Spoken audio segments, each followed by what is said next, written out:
La Russie est dans les cordes. Ses forces subissent de lourdes pertes, avec des centaines de soldats tués chaque jour. La guerre en Ukraine a duré beaucoup plus longtemps que le Kremlin ne l'avait prévu, et maintenant le président russe Vladimir Poutine est à court d'options. Dans un geste désespéré, il semble que la Russie se soit tournée vers un allié improbable et controversé, la Corée du Nord. Mais pas pour des armes et des munitions, dont Pyongyang a déjà été accusé de fournir à Moscou. Cette fois c'est différent, bien plus sérieux. Selon des rapports, la Corée du Nord envisagerait d'envoyer ses soldats en première ligne sur le champ de bataille. Une alliance qui marque un nouveau chapitre dangereux dans cette guerre. C'est un geste qui pose la question. Si la Corée du Nord est prête à soutenir la Russie, qu'est-ce que cela signifie pour la guerre en Ukraine? Et plus important encore, cela incitera-t-il l'organisation du traité de l'Atlantique Nord, l'alliance militaire la plus puissante du monde, à intervenir directement pour l'Ukraine? Cette vidéo analyse l'alliance et ses implications sur la guerre, ainsi que son potentiel impact sur le rôle de l'organisation du traité de l'Atlantique Nord en Ukraine. Car à ce stade, il ne s'agit plus seulement de l'Ukraine. Il s'agit de l'avenir des conflits mondiaux. Avant de plonger dans n'importe quel scénario, regardons les bases. En effet, pour bien saisir la situation globale, il faut d'abord comprendre le rôle de la Corée du Nord. Autrement dit, les faits sont nécessaires avant de pouvoir gérer les conséquences. Alors commençons par ce que nous savons. Les rapports sur l'implication de la Corée du Nord dans la guerre en Ukraine s'accumulent et deviennent difficiles à ignorer. Le renseignement militaire ukrainien, les organisations gouvernementales ukrainiennes, le renseignement sud-coréen et les médias occidentaux s'accordent sur ce point. Des troupes nord-coréennes entrent en guerre du côté de la Russie. Cependant, les sources divergent sur le nombre exact de soldats nord-coréens impliqués. Une source du renseignement militaire ukrainien a révélé à la British Broadcasting Corporation que la Russie forme une unité de 3000 soldats nord-coréens. Kiev pense que cette unité pourrait se préparer à Ulan-Ude, près de la frontière mongole. En même temps, une source militaire de l'extrême-orient russe confirme que les Nord-Coréens sont déjà arrivés à une base près de Ussurisk, au nord de Vladivostok, mais souligne que les chiffres sont absolument loin de 3000. Une source a refusé de préciser le nombre exact de soldats présents en Extrême-Orient. Selon les rapports du service de renseignement national de Corée du Sud, service de renseignement national, 1500 soldats auraient déjà été envoyés en Russie. Ces soldats seraient arrivés entre le 8 et le 13 octobre 2024, transportés sur 7 navires russes à Vladivostok.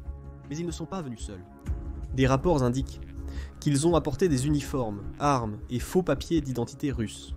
Cependant, le service de renseignement national affirme que ce n'est que la première vague de soldats. Selon l'agence, d'autres Nord-Coréens suivront, portant potentiellement leur nombre à un stupéfiant 12 000 soldats.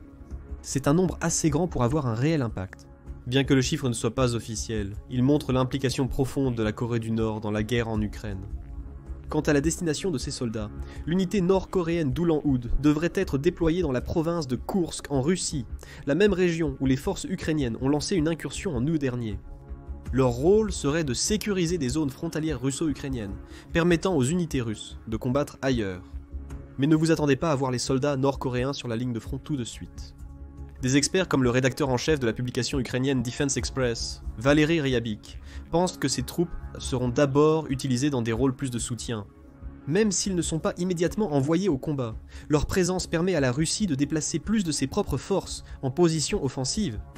Vous pourriez maintenant penser, toutes ces preuves semblent assez spéculatives, où est la preuve concrète? Eh bien, qu'en est-il des preuves vidéo?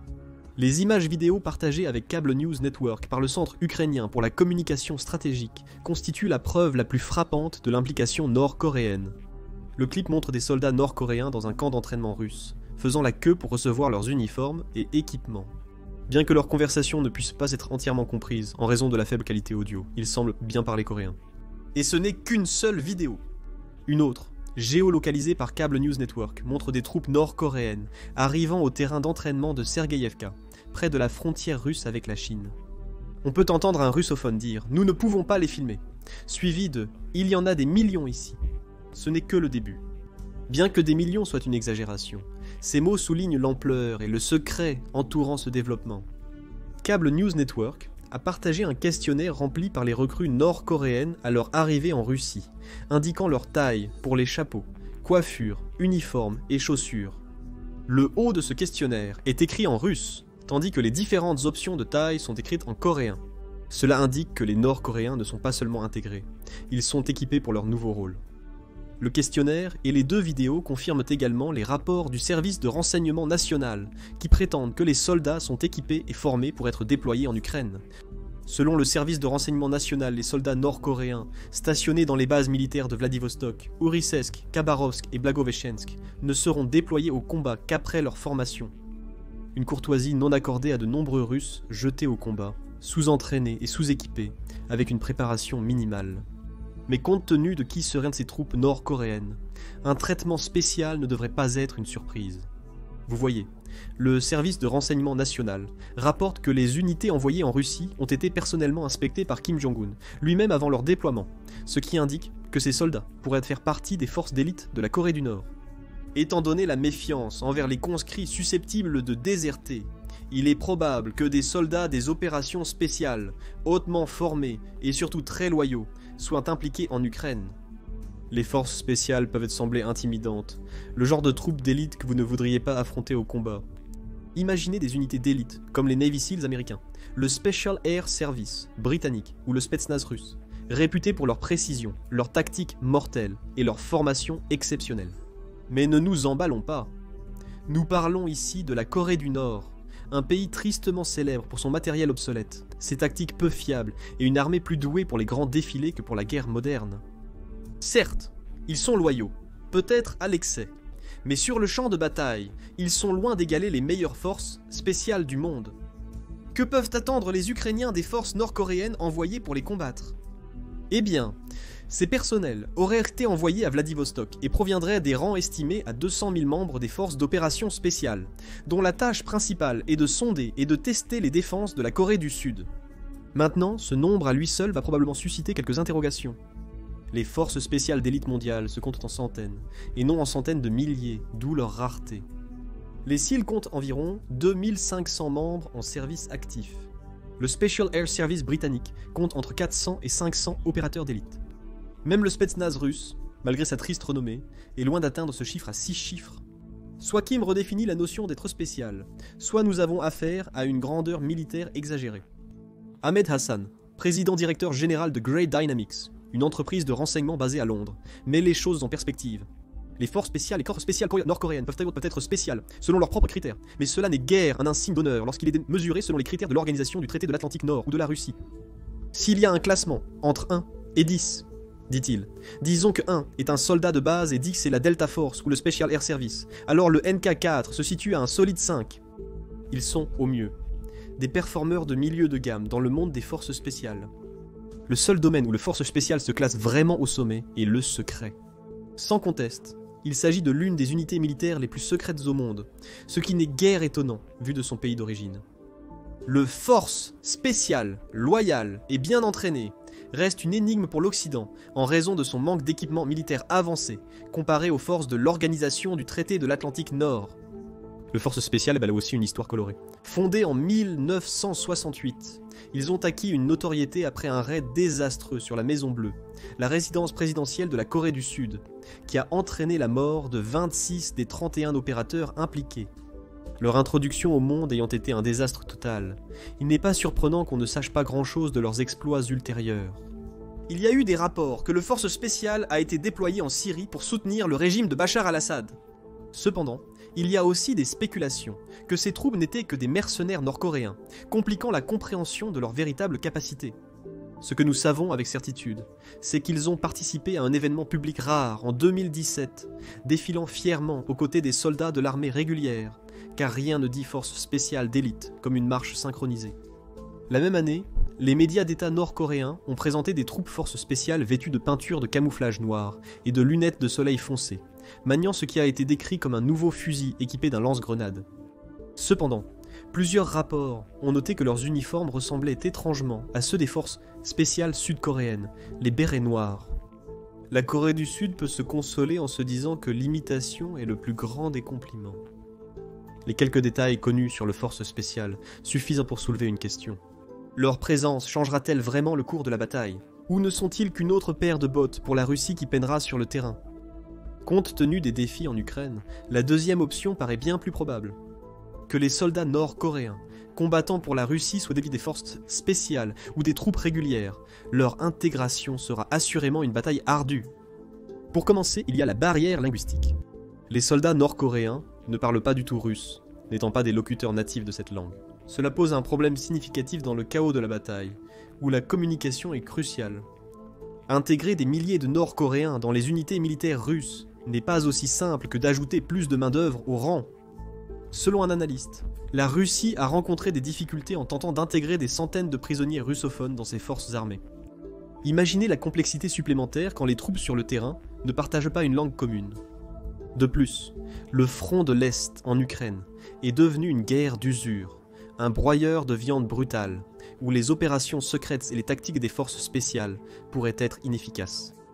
Avec l'état actuel des choses, la vraie question devient: que feront exactement ces troupes nord-coréennes sur le champ de bataille? Sans un rôle clair, ils risquent de devenir un fardeau supplémentaire plutôt qu'un atout précieux. Un autre défi de taille est le manque d'expérience de combat récente parmi les forces nord-coréennes. Bien que le pays se vante d'une impressionnante armée active d'environ 1,28 million, la quatrième plus puissante au monde, la plupart de ces soldats n'ont pas participé à des opérations de combat significatives depuis des années. Contrairement à l'armée russe, activement impliquée dans des conflits, les troupes nord-coréennes sont surtout connues pour leurs compétences en ingénierie et en construction. La guerre en Ukraine pourrait très bien marquer leur première incursion dans un conflit international, et entrer dans un environnement aussi risqué sans une expérience adéquate, pourrait être désastreux. Il y a aussi la question des tactiques. La structure militaire nord-coréenne suit le modèle soviétique obsolète, remettant en question la capacité de son infanterie motorisée à s'adapter à la guerre moderne. Leurs tactiques classiques peuvent s'avérer inefficaces dans un combat caractérisé par la rapidité, la technologie et l'adaptabilité. Et n'oublions pas le risque d'exposer les Nord-Coréens à une vie à l'Ouest. Si ces soldats se retrouvent dans une situation où ils peuvent savoir comment vit l'autre moitié, en particulier par rapport aux réalités austères de leur pays d'origine, les défections pourraient devenir un problème sérieux, même avec ces soi-disant forces d'élite. Bruce W. Bennett, chercheur senior à l'Institut de recherche américain, RAND, a appelé les États-Unis à mener des campagnes d'information pour inciter les soldats nord-coréens en Russie à faire défection. Une dernière question demeure avant d'aborder la signification de ces troupes pour la guerre en Ukraine. Pourquoi la Corée du Nord a-t-elle envoyé des troupes en premier lieu? Pour commencer, Poutine a un besoin désespéré de main-d'œuvre. Après 2 ans et demi de guerre, la Russie a subi des pertes incroyables. Des rapports de l'état-major des forces armées de l'Ukraine indiquent que le pays a perdu 678 520 soldats depuis février 2022. Avec ce coup sévère à ses rangs, quelle solution Poutine voit-il? Faire appel aux Nord-Coréens pour faire une partie des combats. La Russie est désespérée et cherche des alliés partout où elle peut en trouver, même si c'est un pari risqué. Mais il y a plus que ça. La Russie n'aurait peut-être pas besoin de troupes étrangères si sa dernière tentative de mobilisation obligatoire avait réussi. Valérie Akimenko du Centre de recherche sur les conflits du Royaume-Uni soutient que le déploiement de soldats nord-coréens pourrait être la manière de Poutine de gérer les retombées de cette mobilisation ratée. L'armée russe a fait face à une résistance publique, et de nombreux conscrits ont tout simplement refusé de se battre. Alors si vous ne pouvez pas convaincre vos propres citoyens de risquer leur vie, pourquoi ne pas externaliser le travail? Mais pourquoi la Corée du Nord accepterait-elle d'aider dans ces conditions? Eh bien, il s'avère que Moscou et Pyongyang ont beaucoup en commun.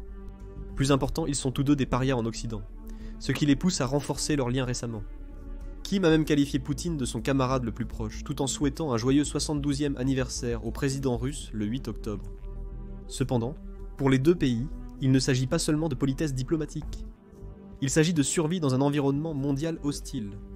Mais, ne nous leurrons pas, cette relation naissante est uniquement motivée par des incitations partagées. Moscou a un besoin critique de soldats, tandis que Pyongyang cherche de l'argent et de la technologie. C'est un cas classique de « tu grattes mon dos, je gratterai le tien ». La Corée du Nord est à court d'argent et isolée, et la perspective de recevoir de l'aide de la Russie est trop tentante pour être ignorée. Sans compter que le pays bénéficierait grandement de l'accès à la technologie militaire russe, ce que Moscou partagerait rarement. Kim veut que son pays soit reconnu comme un État nucléaire. Un peu de technologie russe pourrait grandement contribuer à atteindre cet objectif. De plus, être impliqué dans un conflit actif donne à la Corée du Nord l'occasion de démontrer ses capacités militaires sur la scène mondiale, un rêve pour toute nation cherchant à obtenir une légitimité. Mais au-delà des théâtralités, l'accord entre la Russie et la Corée du Nord fournit aux soldats nord-coréens quelque chose qu'il manque cruellement, une véritable expérience de combat. D'une part, Cela peut représenter un défi considérable pour ces troupes, comme évoqué précédemment. Mais d'autre part, ils peuvent le voir comme une chance de goûter enfin à la bataille, après des années d'isolement de la guerre réelle. Cela peut être une affaire énorme pour une armée dont le personnel a été largement formé pour les défilés et les postures plutôt que pour les situations de combat pratiques. S'ils retournent en Corée du Nord, ils reviennent avec des connaissances précieuses sur la guerre moderne, les tactiques et l'équipement pouvant être utilisés pour renforcer leurs capacités militaires. En bref, l'implication de la Corée du Nord n'est pas juste un acte de gentillesse aléatoire. C'est un jeu stratégique pour la survie et la croissance dans un monde qui leur a largement tourné le dos. Les deux nations, affaiblies, sont naturellement attirées l'une vers l'autre pour tenter de survivre. Et à mesure qu'ils avancent, il est clair que la Russie et la Corée du Nord garderont les yeux sur le prix, le bénéfice mutuel, à tout prix.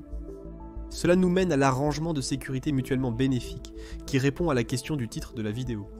Vous voyez, en juin de 2024, lors d'une rare visite en Corée du Nord, Poutine et Kim ont signé ce qu'ils ont décrit comme un pacte pacifique et défensif. Cependant, en vérité, cet accord historique concerne moins le maintien de la paix, et plus l'établissement d'une alliance militaire conçue pour fournir une assistance mutuelle en cas d'agression contre l'une ou l'autre nation. Selon Matthew Miller, porte-parole du département d'État américain, ce partenariat révèle un nouveau niveau de désespoir de la Russie et un besoin profond de soutien, alors qu'elle continue de subir de lourdes pertes dans son conflit prolongé. Analysons maintenant les détails de ce pacte. L'accord représente un changement substantiel dans les liens historiques entre les deux nations, qui ont fluctué au fil des décennies. Il remplace les accords précédents de 1961, 2000 et 2001, marquant la première coopération militaire formalisée entre les deux pays en plus de 20 ans. Le pacte est principalement conçu pour renforcer les défenses des deux nations contre ce qu'elles perçoivent comme des menaces croissantes de l'Occident, en particulier des États-Unis, de la Corée du Sud et du Japon. Bien que le texte exact de ce pacte de défense mutuelle reste classifié, des éléments clés ont été mis en évidence qui offrent un aperçu de ses implications. Dans cette vidéo, l'accent est mis sur la clause d'assistance mutuelle. Cette clause stipule que les deux pays se soutiendront mutuellement en cas d'attaque. Vous vous demandez peut-être comment cet accord pourrait justifier l'implication de la Corée du Nord en Ukraine alors que la Russie est l'agresseur. La situation a changé lorsque les forces armées ukrainiennes tentent ont lancé une incursion dans l'oblast de Koursk en Russie. La Russie pourrait voir cette incursion comme une attaque sur son territoire, activant la clause d'assistance mutuelle du pacte de défense. Cela permet à la Russie de demander un soutien militaire à la Corée du Nord au nom de l'autodéfense collective. Cela peut sembler surprenant, étant donné que la Russie a déclenché le conflit en envahissant l'Ukraine. Cependant, légalement, l'incursion en Russie donne juste assez de prétexte au pays pour se présenter comme le défenseur. Bien sûr, cela soulèverait de nombreuses complexités. Pour que l'implication militaire nord-coréenne soit considérée comme véritablement légitime, la Russie devrait démontrer que les actions de l'Ukraine constituent une attaque armée sur son territoire souverain, et que la réponse est proportionnelle à la menace posée. Le principe de proportionnalité était crucial ici. Des réponses militaires excessives ou disproportionnées pourraient violer le droit humanitaire international. De plus, le monde voit clairement, à travers ces revendications d'autodéfense, surtout avec les sanctions actuelles contre la Corée du Nord et la condamnation généralisée de l'invasion de l'Ukraine par la Russie. Bien que ce pacte de coopération puisse offrir à la Russie un prétexte juridique pour solliciter l'aide de la Corée du Nord, la réalité est plus claire. Cet appel n'est qu'un prétexte à peine voilé pour une escalade supplémentaire, et non un réel acte d'autodéfense. Cela nous amène à la question de suivi cruciale. Pourquoi l'Ukraine ne peut-elle pas alors faire appel à l'aide de l'organisation du traité de l'Atlantique Nord ? Malheureusement, il existe une réponse assez simple à cette question. L'Ukraine ne peut pas demander l'aide de l'organisation du traité de l'Atlantique Nord car elle n'en est pas membre. Le mécanisme de défense collective de l'organisation du traité de l'Atlantique Nord, inscrit dans l'article 5 de sa charte, ne concerne que les États membres. Malgré les appels insistants de la direction ukrainienne, en particulier du président Volodymyr Zelensky, pour une adhésion accélérée ou une implication plus directe de l'Alliance, l'Ukraine reste un simple partenaire. Cela signifie que l'organisation du traité de l'Atlantique Nord n'a aucune obligation légale d'intervenir militairement, quelle que soit la gravité de la situation. Et selon Zelensky, la situation deviendra plutôt grave. Le président ukrainien a exprimé à maintes reprises son inquiétude quant à l'implication possible des forces nord-coréennes dans le conflit. Selon les rapports reçus, jusqu'à 10 000 soldats nord-coréens se prépareraient à combattre pour la Russie. Il ne s'agit plus de transférer des armes. Il s'agit en fait de transférer des personnes de la Corée du Nord aux forces militaires occupantes, a-t-il dit, dressant un tableau préoccupant d'un conflit qui pourrait dépasser les frontières actuelles. Zelensky n'est pas le seul inquiet. par l'éventualité que les troupes nord-coréennes rejoignent le combat. Bien que les États-Unis n'aient pas encore fait d'accusation indépendante contre Pyongyang.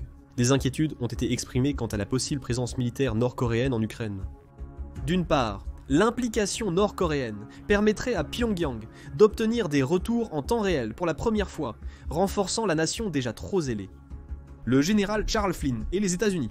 Selon le commandant de l'armée américaine pour l'Asie-Pacifique, le retour d'informations d'un véritable champ de bataille à la Corée du Nord pour ajuster leurs armes, munitions, capacités et même leurs troupes est très préoccupant.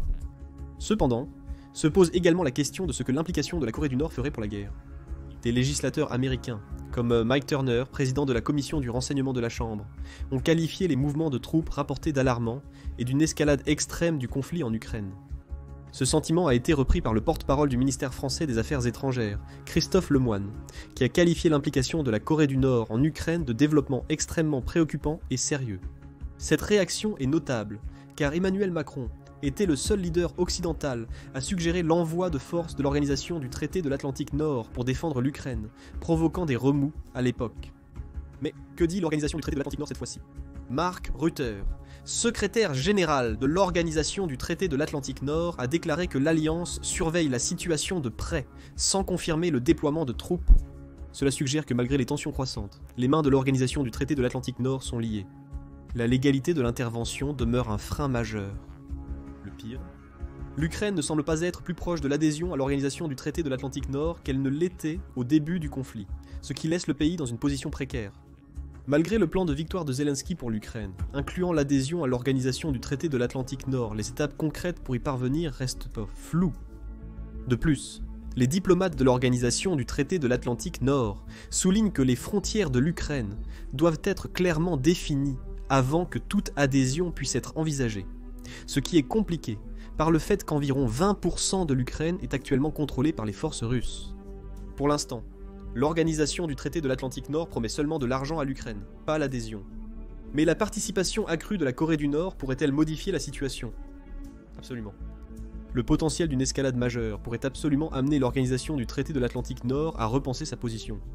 Si l'implication de la Corée du Nord mène à des gains militaires importants pour la Russie ou intensifie le conflit, cela pourrait forcer l'organisation du traité de l'Atlantique Nord à agir plus fermement. De plus, l'implication de la Corée du Nord pourrait pousser l'organisation du traité de l'Atlantique Nord à intervenir, surtout si cela entraîne des crises humanitaires ou des menaces majeures pour la sécurité européenne. Si les actions de la Corée du Nord sont perçues comme déstabilisant la région ou contribuant à des atrocités, l'organisation du traité de l'Atlantique Nord pourrait justifier une intervention pour défendre les normes internationales et protéger la stabilité de l'Europe.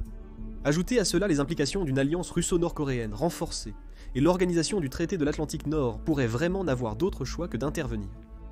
Après tout, il s'agit de l'alliance de deux États nucléaires dirigés par deux des régimes les plus imprévisibles et agressifs du monde. Une alliance russo-nord-coréenne renforcée ne déstabiliserait pas seulement l'Ukraine, mais pourrait menacer la sécurité de toute l'Europe. Mais voici le problème. Si nécessaire, l'organisation du traité de l'Atlantique Nord devra choisir entre laisser tomber l'Ukraine face à une Russie enhardie, soutenue par la Corée du Nord, ou intervenir au risque de déclencher la Troisième Guerre mondiale. Vous voyez, si l'organisation du traité de l'Atlantique Nord intervient directement dans le conflit avec des troupes et de nouvelles armes, les enjeux monteraient à un niveau sans précédent, transformant ce qui est actuellement une guerre régionale en une guerre mondiale. Une confrontation militaire directe entre l'organisation du traité de l'Atlantique Nord et la Russie déclencherait presque certainement l'article 5 du traité de l'Atlantique Nord, qui obligerait tous les membres de l'organisation du traité de l'Atlantique Nord à se défendre mutuellement, transformant effectivement le conflit en une guerre multinationale entre l'Occident d'un côté et la Russie et la Corée du Nord de l'autre. Mais n'oubliez pas, il ne s'agit pas seulement de troupes au sol ou d'opérations aériennes. 4 des 5 États reconnus possédant l'arme nucléaire s'affrontent dans un conflit ouvert. Le potentiel d'escalade catastrophique est indéniable. La Russie, déjà sous une immense pression due aux sanctions et aux pertes militaires, percevrait une intervention de l'organisation du traité de l'Atlantique Nord comme une menace existentielle. Dans un tel scénario, Poutine a clairement indiqué que la Russie n'hésiterait pas à recourir à des armes nucléaires.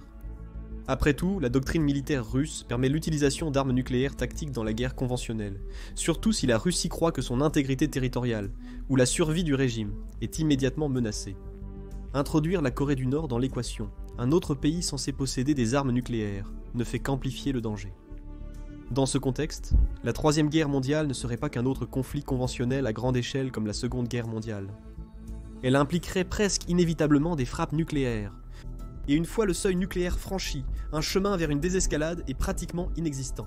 Les deux côtés seraient contraints de riposter de la même manière, entraînant une destruction généralisée à un niveau que l'humanité n'a jamais connu.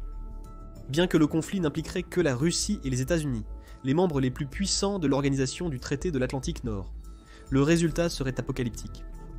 Après tout, avec respectivement 5044 et 5500 ogives nucléaires, les États-Unis et la Russie possèdent près de 90% de l'arsenal nucléaire mondial.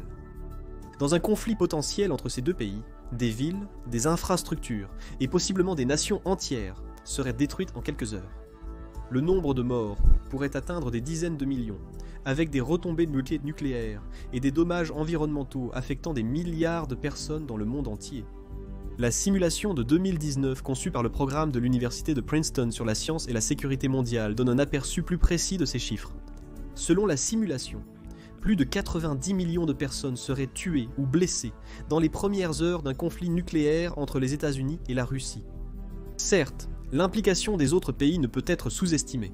L'implication de l'organisation du traité de l'Atlantique Nord en Ukraine attirerait probablement d'autres puissances mondiales comme la Chine, l'aspirante superpuissance mondiale, qui a une relation complexe avec la Russie et l'Occident, pourrait être forcée de prendre parti dans le conflit. Bien sûr, la Chine pourrait également utiliser cette escalade pour promouvoir ses propres intérêts, dans des régions comme Taïwan ou le sud de la mer de Chine, bien qu'une guerre nucléaire rendrait sans aucun doute tout jeu stratégique dans ces régions futiles. D'autres nations, alignées sur l'organisation du traité de l'Atlantique Nord ou proches de la Russie et de la Corée du Nord, pourraient aussi être entraînées dans le conflit, l'élargissant au-delà de l'Europe et de l'Asie. En gros, ce qui commence en Ukraine se transformerait en un conflit englobant tous les coins du monde. Permettez-moi de vous demander, êtes-vous d'accord ? Est-ce que l'organisation du traité de l'Atlantique Nord plus la Corée du Nord en Ukraine peuvent déclencher la Troisième Guerre mondiale ? Si oui, quel sera le déclencheur de l'implication de l'organisation du traité de l'Atlantique Nord selon vous ? Ou pensez-vous qu'une guerre mondiale peut être évitée complètement ? Si oui, comment ? Partagez vos théories en commentaire.